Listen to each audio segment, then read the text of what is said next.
Brought to you by NBC bearing, भारताची पहिली bearing उत्पादक। 288 नगर परिषदा आणि नगरपंचायतीचे निकाल आता येऊ लागलेले आहेत आणि आपण पाहतोय की महायुतीला या ठिकाणी लँडस्लाइड विक्ट्री मिळताना पाहायला मिळतं। आपल्यासोबत शिवसेनेचे आमदार आहेत मनीषाताई कायंदे, आपण त्यांची बातचीत करणार आहोत। ताई, या निकालांकडे नेमकं कशा पद्धतीने पाहतात? कारण देवाभाऊ आणि एकनाथ शिंदे त्यासोबतच अजित पवार यांची जादू महाराष्ट्रामध्ये पुन्हा एकदा चालली असं म्हणा।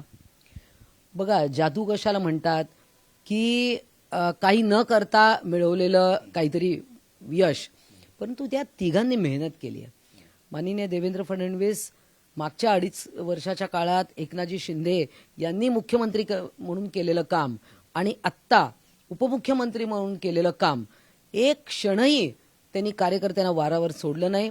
तिघा जणांचा जो झंझावात होता, माननीय एकनाथजी शिंदे यांनी तर 54-55 सभा घेतल्या आणि म्हणजे एखादा नेता कार्यकर्त्यासाठी पूर्ण वेळ देतो, पूर्ण जमिनीवर उतरून। काही लोक तर फक्त दिल्लीत बसून अपडेट्स घेत होते किंवा घरात बसून अपडेट्स घेत होते, त्यांचे कोणी लोक फिरले पण नाही। परंतु ही महायुतीची जे विकासाचा एजेंडा, जरी आम्ही वेगवेगळे लढलो तरी मूळ उद्देश होता विकास, आणि तो विकास साध्य केला, लोकांनी पसंत केलं आणि त्यामुळे आम्ही निवडून आलेलो आहोत। शिवसेनेला आता 50 पेक्षा जास्त जागा त्या ठिकाणी दाखवत आहेत आणि 60 पर्यंत आकडा पोहोचेल असं सुद्धा बोललं जातंय। त्यामुळे तुमच्यासाठी ऐतिहासिक विजय हा निश्चितच, कारण पहिल्यांदा आम्ही एवढ्या जागा लढलो आणि म्हणजे मेहनत खूप केली। ज्या ठिकाणी ज्या लोकांना पाठवलं त्यांनी ती मेहनत केली आणि काही ठिकाणी तर असं होतं की आमचे काही जे वॉर्ड मेंबर आहेत ते 51 मतांनी, 22 मतांनी, 2 मतांनी असे पण हरलेले आहेत। त्यामुळे याच्यावर नक्कीच आम्ही काम करू। संघटनात्मक दृष्ट्या देखील अजून आम्हाला काम करण्याची गरज आहे आणि ही आता महाराष्ट्राची पुढची दिशा, ज्या आता 29 महानगरपालिका येऊ घातल्या आहेत, त्याची ही सुरुवात झालेली आहे। नक्कीच, पण ताई, संपूर्ण महाराष्ट्रामध्ये चर्चा होते ती म्हणजे श्रीवर्धन नगराध्यक्षाची। अतुल चौगुले हे शिवसेनेचे, ठाकरेंच्या शिवसेनेचे नगराध्यक्ष झाले होते, मात्र त्यांनी आजच शिंदेंच्या शिवसेनेमध्ये प्रवेश केला आणि भरत शेठ गोगावले यांच्यासमोर प्रसारमाध्यमांना त्यांनी सांगितलं सुद्धा की आपली भावना काय, कशा पद्धतीनं भरत शेठ गोगावले यांनी त्यांना मदत केली आणि शिवसेना काय ते देखील त्यांनी या ठिकाणी बोलून दाखवलं। कसं पाहता याकडे? मी आत्ताच तुमच्या माध्यमातून हे सगळं ऐकलं, तो बाईट देखील ऐकला। हे एक सरप्राईज म्हणायला पाहिजे, परंतु तिथली रणनीती, भरत शेठ गोगावले आमचे मंत्री आहेत, महाडचे, ते 3-4 वेळा निवडून आलेले आहेत, आमदार आहेत आणि तिथे त्यांना जो काय त्रास होत होता त्याच्यावर त्यांनी सगळ्यांनी मात केली आणि जर का कोणाला आमच्याकडे यायचं असेल तर स्वागत आहे। तटकरेंनी संपूर्ण ताकद जी ती पणाला लावली होती। महाडमध्ये सुद्धा ते चित्र पाहायला मिळालं, तिथे तर बंदूक कशा पद्धतीनं चाललं ते देखील संपूर्ण महाराष्ट्राने पाहिलं, पण तिकडे शिवसेना जिंकली आहे। कसं पाहता? हा विजय मोठा आहे शिवसेनेसाठी? निश्चितच हा विजय, बघा, आम्ही वेगळे लढलो।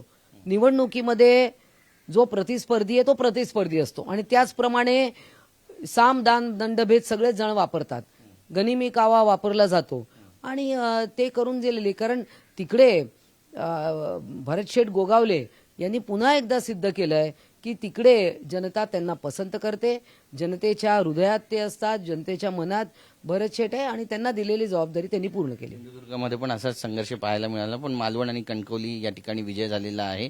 निलेश राणे यांचा विजय असं उदय सामंत सुद्धा म्हणतायत आणि ते शिल्पकार असं सुद्धा म्हणतायत। त्यामुळे निलेश राणे यांची आता कॅबिनेटमध्ये वर्णी लागेल अशी सुद्धा चर्चा सुरू झालेली असताना या विजयाकडे नेमकं कसं पाहता? बघा, निलेश राणे हे निश्चितच कर्तबगार आहेत, खासदार देखील राहिलेले आहेत, ते आता आमदार आहेत आणि त्यांनी त्यांचा पॉइंट प्रूव्ह केलेला आहे।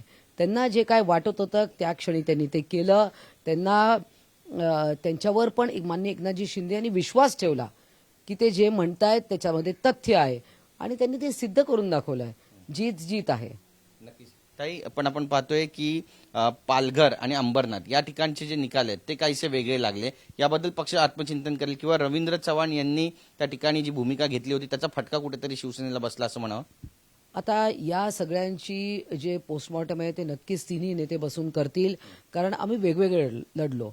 आता आम्ही महायुती म्हणून महानगरपालिकांना एकत्रित लढणार आहोत, परंतु ज्या ठिकाणी अशा काही गोष्टी झाल्या, त्यात सांगोला पण असेल किंवा अन्य काही 4-5 ठिकाणी, आता एवढ्या मोठ्या या सगळ्या निवडणुकांमध्ये 4-5 ठिकाणी अशा गोष्टी झालेल्या आहेत, परंतु त्याचा महायुतीवर काही परिणाम झाला नाही आहे. आणि तिन्ही नेते हे जे आहेत ते प्रगल्भ आहेत, त्यांनी त्या त्या ठिकाणी कार्यकर्त्यांना शांत करण्याचं काम केलेलं आहे.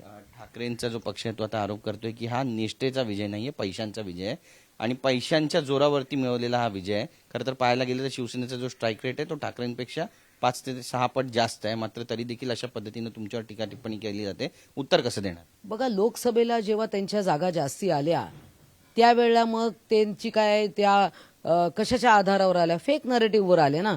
सगळ्यांना माहिती आहे फेक नरेटिव्हवरच तेव्हा त्यांचे खासदार निवडून आले. त्यावेळेला मग आम्ही असं म्हटलं का की तुम्ही पैसे वाटले म्हणून?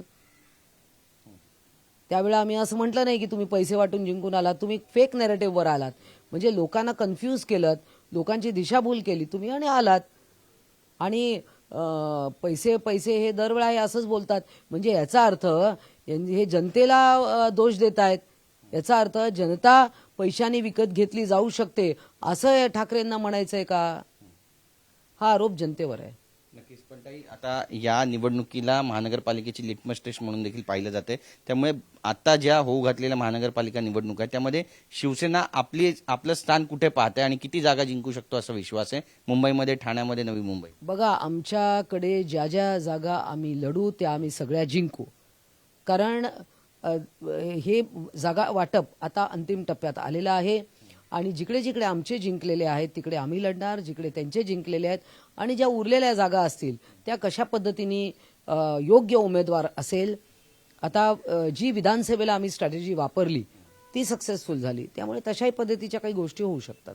नक्कीच. पण जो संघर्ष शिवसेना आणि भाजपमध्ये पाहायला मिळाला होता तो संघर्ष भविष्यामध्ये महानगरपालिकेत पण पाहायला मिळेल का अशी सुद्धा चर्चा आहे. याला उत्तर कसं देणार? बघा, प्रत्येकाला आपला पक्ष वाढवायचा अधिकार आहे. प्रत्येकाला इथे आता ही देखील कार्यकर्त्यांचीच निवडणूक आहे. कार्यकर्त्यांवर अन्याय होऊ नये हेच प्रत्येक तिन्ही पक्षातल्या नेत्यांची ही जबाबदारी आहे आणि ते यशस्वीपणे पार पडतील. आता निवडणुकीमध्ये 19-20 होत असतं, कमी जास्त होत असतं, कुरबुरी असतात, बंडखोरी असतात, खूप काही गोष्टी होतात, पण त्यातच नेत्यांचा कस लागत असतो. नक्कीच. धन्यवाद आमच्याशी बातचीत केल्याबद्दल. तर आपण पाहतो आपली भूमिका या ठिकाणी मांडलेली मनीषताई कायंदेने आणि त्यासोबतच भविष्यातील ज्या निवडणुका होतील त्यात देखील महायुतीलाच भरून यश मिळेल असा सुद्धा विश्वास ते व्यक्त करतायत. एकंदरीतच आता निवडणुका जेव्हा लागतील त्यावेळी महायुतीचं स्थान नेमकं काय असेल आणि महापौर मुंबईचा कोण असेल हे देखील पाहणं महत्त्वाचं ठरणार आहे. कॅमेरा पर्सन आदिलसह Girish Gaikwad, TV9 Marathi, Mumbai. Brought to you by NBC bearing, भारताची पहिली बेअरिंग उत्पादक.